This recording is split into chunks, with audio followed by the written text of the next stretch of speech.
Всю неделю республика обсуждает то, что случилось в Сыктывкаре еще 1 октября, когда женщина-водитель сбила на пешеходном переходе 8-летнего мальчика, а после насмерть еще и женщину. Малыш только-только идет на поправку. Виновница ДТП в СИЗО, а в селе Визинга на неделе простились с жертвой трагедии. Шокирующие детали этих событий в материале Ольги Коняевой.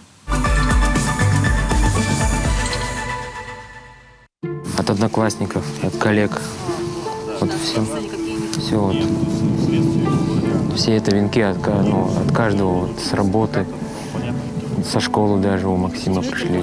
Одноклассники, одногруппников много приходило. Супруг погибший в страшной аварии Ирины заботливо расправляет ленты на траурных венках. Любимой жене, дочери, коллеге, сестре, маме 2 детей, сыну 14, дочке всего 5. Во всех ипостасях она была положительным примером. В сентябре исполнилось только 38. Еще бы жить да жить. Родным пока не до конца верится в ужас происходящего. Как в страшном сне, но Ирину уже не вернуть. Старший сын знает, как бы сказали, потому что взрослый. А младший еще не сказали, потому что, а как им сказать-то? Общительная, позитивная, всегда была вместе с семьей, помогала родителям в Визинге, любила цветы. На ее клумбе в день трагической смерти, как прощальное послание, раскрылся белый бутон. Вот этот цветок, прям, когда она умерла, вот этот расцвел, беленький. Уже заморозки были, но он выдержал почему-то. Родным Ирины поступали звонки со стороны обвиняемой с предложением о компенсации. Семье важно, чтобы водитель авто, сбившая ни в чем не повинную Ирину, понесла максимально строгое наказание за украденную жизнь. Тот, казалось, обычный день 1 октября Ирина, как и всегда, с утра отвела дочку в садик и направилась в сторону работы. По улице Орджоникидзе в местечке Дырнас. Шла по тротуару, как обычный пешеход. Явно не могла подумать о приближающейся опасности. Но уже в этот момент смертоносное авто двигалось в ее сторону. Все случилось буквально в один миг. Водитель за рулем Судзуки, сворачивая с Октябрьского проспекта на ту самую Орджоникидзе, сначала на зебре сбила мальчика, оставила место ДТП, вылетела на тротуар, где наехала на спокойно идущую на работу Ирину. От удара женщину выкинула на дорогу. После смертельного пассажа автоледи вырулила прямо на встречку, где могли быть еще потерпевшие. Отец с ребенком за секунду успевают отбежать. Финал стремительной гонки – лобовое столкновение с иномаркой. Водитель и пассажир тоже пострадали. 8-летнего ребенка без сознания с тяжелыми черепно-мозговыми травмами, отеком мозга увезли в реанимацию. Всегда пунктуальная Ирина 1 октября так и не пришла на работу. У нас рабочий день с 8, и там ближе к 9 часам ее по-прежнему нет. Вот, и, собственно, за ней как бы такое не водится. Сразу что-то подумалось не то. Муж Сергей знал о страшной аварии в городе и в поисках супруги интуитивно поехал на место ДТП. Тот страшный момент разделил жизнь на до и после. Полученные травмы несовместимы с жизнью.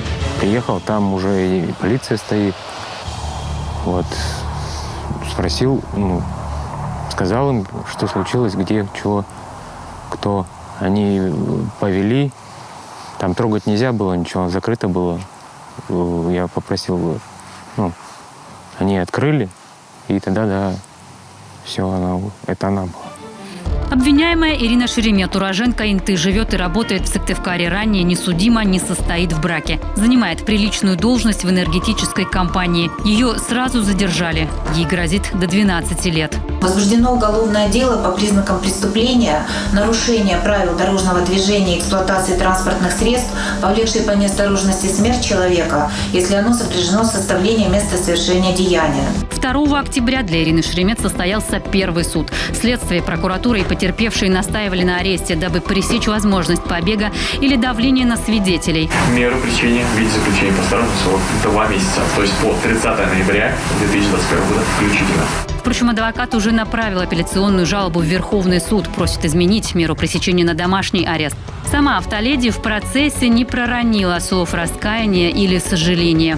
Выглядела уставшей, но вела себя спокойно. Что-то обстоятельно объясняла адвокату и просила принести продукты, вещи. Может, что-то передать ему нужно? Потому что у меня сейчас вещи есть, там золото, машины изъяли. Надо будет через администрацию передавать. Через администрацию всего, да? Ирина Шеремет пояснила, мол, в момент аварии не понимала, что происходит. Ирина, скажите, пожалуйста, почему вы продолжили движение, когда сбили ребенка? Я не понимаю, что делала, поэтому я, наверное, была в состоянии аффекта, поэтому я понимала, что я торможу. Но машина вела себя иначе. Вы тормозили на Я тормоз хотела затормозить. или на газ? Нет, я тормозила, я брала какую-то большую педаль нажимала. Но судя по камерам, машина неслась с большой скоростью. Я понимаю, да, я сама видела. Могла ли перепутать педали? Такое действительно случается. В интернете по этому поводу целые подборки. И трагических случаев в том числе. Но чаще с новичками или в учебных машинах и как-то обходится. Давай на тормоз. Сейчас царапнем, тормозим.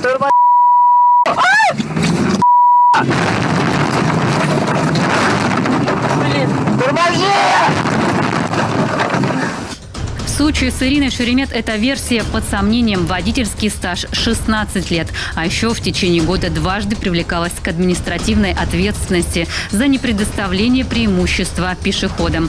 Конечно, возможно, растерялась, шок. Психологи говорят, что в состоянии панического страха человек может сотворить такое, что никакой логике не подвластно.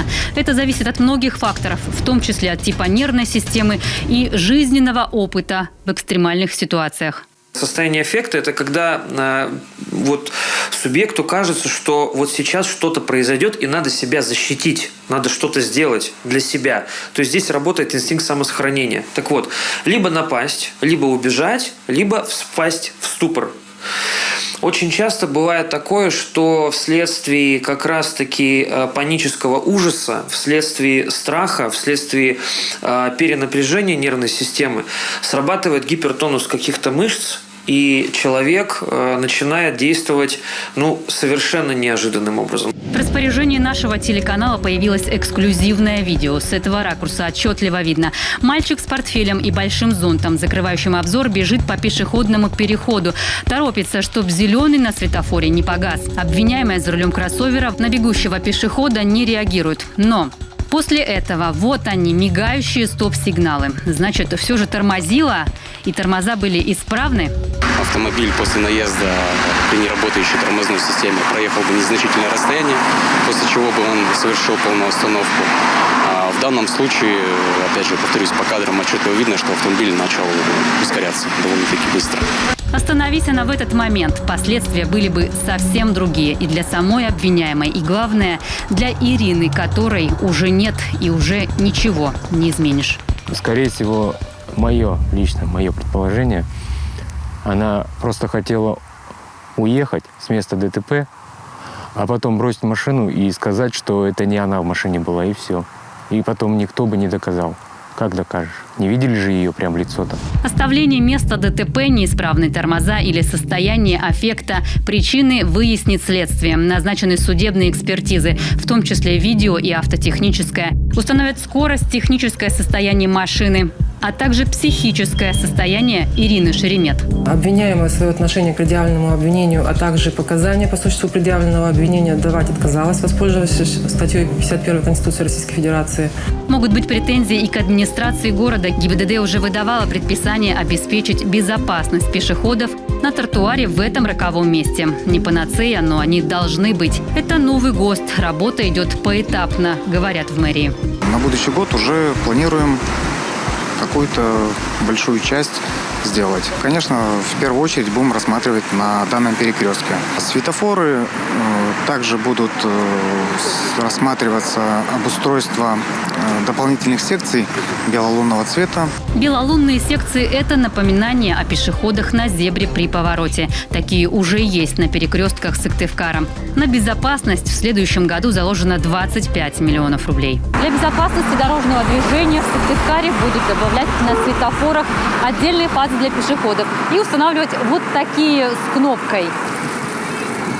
Но такая возможность есть не везде. По ГОСТу светофоры с кнопками устанавливают на дорогах, где не менее 2 полос, либо там, где пешеходы скорее редкость. В Впрочем, меры безопасности могут не сработать, если пренебрегать правилам «ценнее жизни ничего нет». Пострадавший школьник перенес операцию, пришел в сознание, самостоятельно дышит и принимает пищу уже без помощи зонда. Но впереди длительная реабилитация. Близкие погибшей Ирины создали группу в социальных сетях в память о ней и для помощи детям. Реквизиты специального благотворительного счета вы видите на своих экранах. Отцу пока не потянуть содержание 2 детей и ипотеку. Перед трагедией супруги решили расширяться. Купили в кредит 3-комнатную квартиру в строящемся доме. Мечтали о хорошем ремонте. И кто какую комнату займет.